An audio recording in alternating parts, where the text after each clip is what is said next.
Hello guys, welcome to my YouTube channel Tech Wisdom and welcome to another simple but useful tutorial video on this channel. And today I'm going to show you how you can fix your Windows license will expire soon this problem, and there is an easy way to solve this problem. So let's start the video.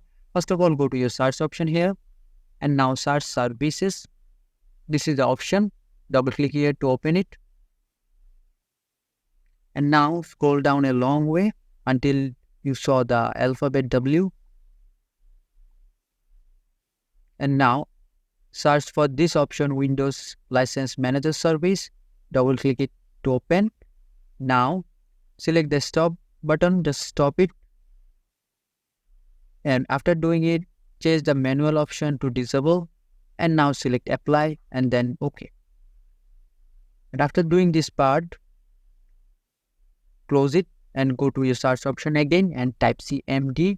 That is the command prompt, and right click it here and select go run as administrator. Select yes. And here you have to give a comment that is SLMGR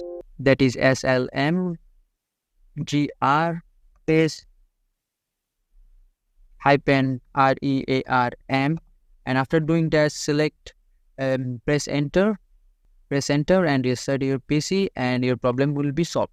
So this is the video, and I hope this video helps you. And if this video does help you, please consider subscribing to this channel, and I will catch you guys in the next video.